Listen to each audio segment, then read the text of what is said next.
Dr. Vivek Murthy, the U.S. Surgeon General, says loneliness is an epidemic. I walk a lonely road. When you're socially disconnected, it increases your risk of depression and anxiety and suicide. It is as deadly as smoking 15 cigarettes a day.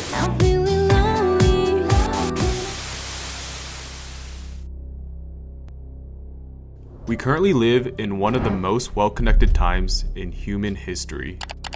You can video chat with family members across the world, easily check up on friends through social media, and even meet new girls at the swipe of a fingertip. Ironically, the number of men who feel lonely in today's well-connected world is also at an all-time high. It's interesting how the economy revolving around human happiness is thriving at its peak, yet men are going through some of the loneliest of times. Unlike in the past, back in the caveman days, social media, dating apps, and streaming services are here to save the day for lonely men. Or do they only exist for one sole purpose of making money off of the loneliness of men, all the while distracting them from the unsolvable reality? In our femme-centric world where men's true feelings are shunned, the only thing worse than feeling alone is becoming a slave to the distractions that cover up your isolation. This is the men's loneliness epidemic, the fastest growing business model of the 21st century. Lonely, I'm Mr. Lonely. There's this common misconception about loneliness that it's the same as being alone. However, someone in solitary isn't automatically lonely. On the one hand, a person alone in his room can be happy, enjoying his own company. On the other hand, he can be in a room full of people at a party, feeling left out and alone. Loneliness, just like happiness, is found from within. It's a defense mechanism that humans feel when suffering from social isolation. Just like physical pain, loneliness tells us that something is wrong. The anxiety, fear, and struggle of being misunderstood, being unable to understand others, triggers this gloomy sensation of loneliness. While feeling alone sometimes is natural, exposure to it is twice as deadly as being obese. Loneliness can lower immunity to diseases, cause one's brain to deteriorate, and overall expedites aging. Loneliness is equally as bad for one's health as smoking one cigarette daily. A majority of people spend more time by themselves than surrounded by others. Studies have shown that the pandemic was the tip of the iceberg for men's loneliness. On top of the anxiety of not being able to return to our normal daily lives, the new normal brought a higher level of solitude. In the new normal, people interact with one another even less than before.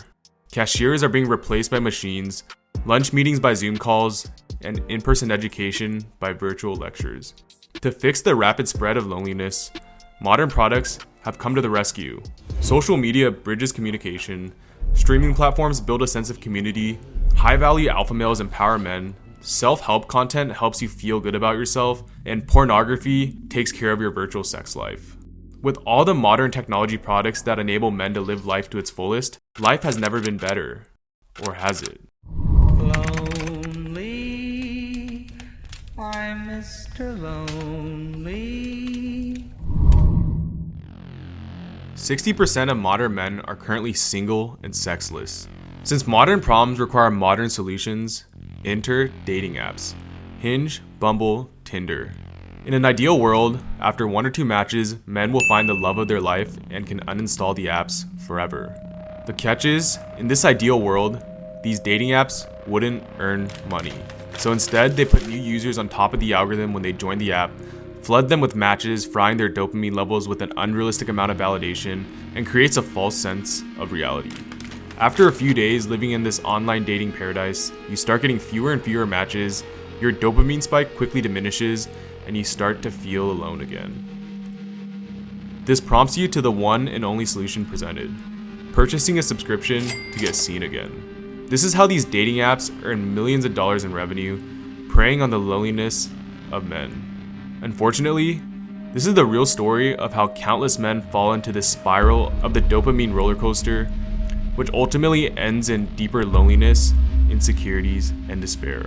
Now that the dating market is crossed out inner streaming services. Comment on your favorite Twitch streamer's live stream and be part of the community. Spam emotes and compete for your idol's attention. Not getting enough recognition? Subscribe, gift, donate, and maybe one day your nearest and dearest content creator might even notice you. It will never be enough. Your favorite Twitch streamer is not satisfying you anymore with the gameplays and story times. You crave for something more and more intimate, something explicit. Enter OnlyFans. Be a fan and access your celebrity crush's most private parts of her life. Daydream of becoming a part of her reality. To win her attention, you shower her with tips until you wake up one day and see yourself glued in an unachievable one-sided parasocial relationship. Well, who cares, right? These girls suck anyways. Enter alpha male gurus. They'll teach you that you don't need women in your life. These alpha males prey on vulnerable men by appealing to emotions, saying things like men can cry and men are valuable at the start. Like a treasure hunting discover gold, you found Pandora's box. You finally found a community of men who understand what it's like to get burned in the past by a female and provide a path forward. You quickly start becoming more and more engrossed by the philosophy of these high-value males and quickly fall into toxic masculinity, listening to these misogynistic influences. You feel a sense of community and finally a place where you belong, tuning into every single live stream and even purchasing super chats.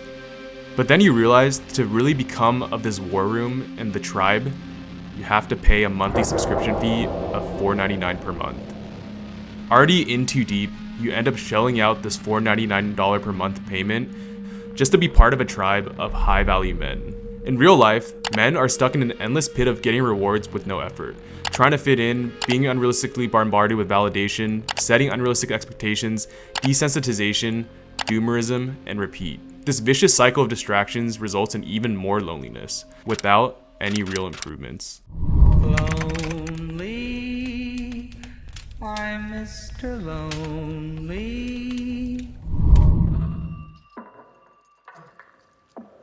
Only women, children, and dogs are loved unconditionally. Women, children, and dogs are loved unconditionally.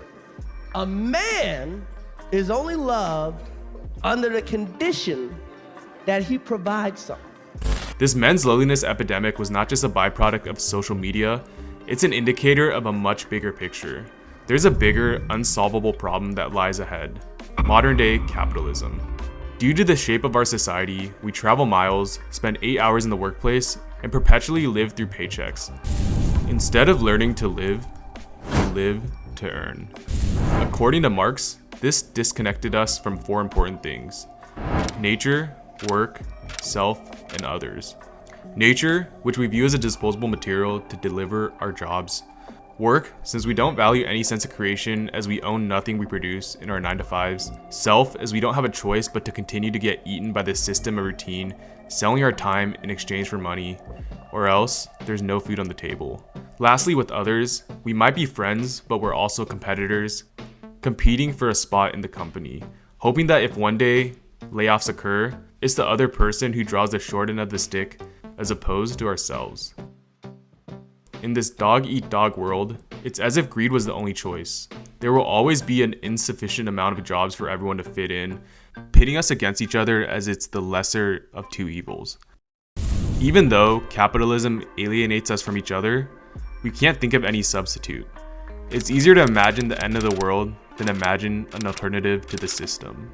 Take a look and start looking at loneliness in a broader view of mental health. Society has given birth to the consequences that emotionally challenged men bring. Men account for 80% of suicides and far more likely to commit violent crimes. In this smorgasbord of exploitations that men are subject to, we simply tell our boys to man up.